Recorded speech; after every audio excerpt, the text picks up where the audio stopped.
Hello and welcome. I hope all of you are doing great. Education in schools for deaf children in India is a major problem that we need to create awareness about. So, there are a total number of only 386 deaf schools in India.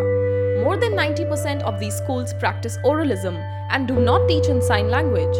Oralism or teaching and communicating with speech is an ineffective way for teaching deaf students. These students manage to somehow pass and attain their degrees, but later when they grow up, they face a lot of issues.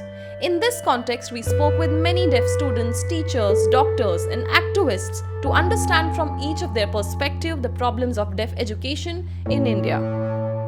The first school my parents put me was a hearing school.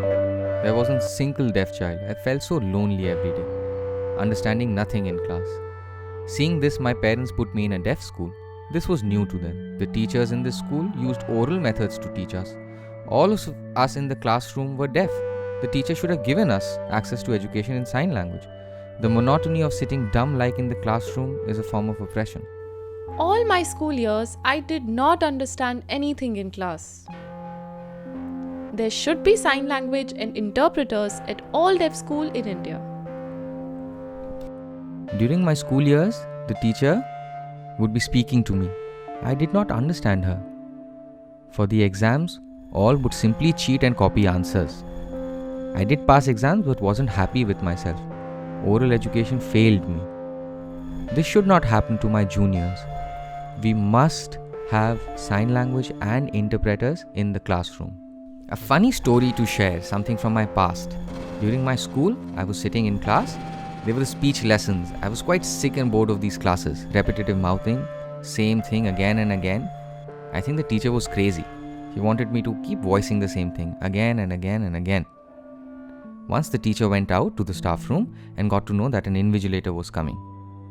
She came back and motioned to all of the students in the class to settle down quickly. Then, she excitedly told us that she'll be signing a story to us. We students were surprised. She had been speaking and now she's signing. Anyway, we were all excited. The invigilator walked in, was very happy to see the teacher using sign language in classroom. We students didn't understand much was happening. As soon as this person left, the teacher got back to using speech and telling us to start voicing again. She told us that no more signing now. Get back to speech. Later, we all realized that this was just a gimmick. The teacher would sign only when an important person would come. When important person would leave, she would get back to her way. She was fooling us. It is not right on the part of the professionals that those who are not benefiting from the hearing aids and not using the cochlear implant to force them for oralism. Because they cannot do it. It does affect their mental health. It does, because if you don't allow them to express themselves, obviously it will affect their psychology. I work with NDS as a trainer. Deaf students come to our center from all over India. I have observed that they are in their early 20s and they haven't been to school ever.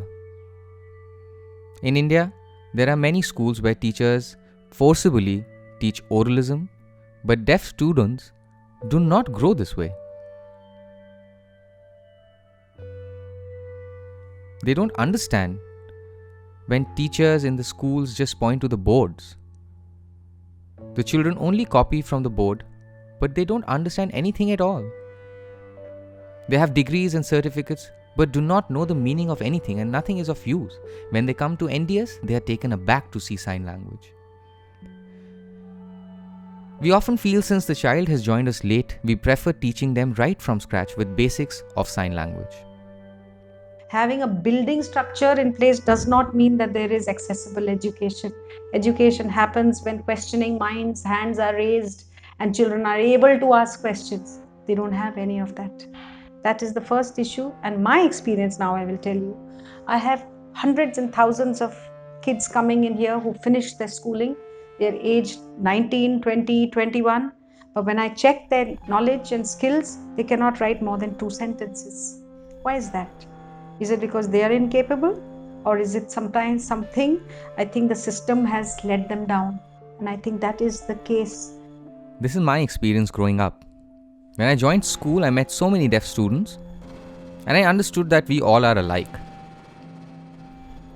But the teacher wasn't deaf. She would talk to us, pointing to the notes on the board.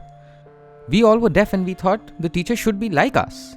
We did not understand anything. Why? Because she could not match our needs. We used to cheat during our exams. That's how we passed. But I used to feel this dejection. The teacher would command us around. And she would always keep speaking to us and we just couldn't understand anything. And second, she would order us around. And that made us feel like servants. I have lost my ears, but this should not happen to the future generations. The best situation would be to have deaf teachers and hearing interpreters to match the needs of deaf children. I remember many years ago going to a deaf school and saying, I would like to volunteer. Please allow me to be with your junior primary section. I will only teach them language. They said, no, we don't accept sign language. यहाँ पे हम इनको mainstream करते हैं, हम speech सिखाते हैं. But that's my question. Are we focusing on speech or are we focusing on the development of a deaf child into a capable adult? Do you have the same story growing up as a deaf student in India? Use the hashtag sign language in schools and spread the word.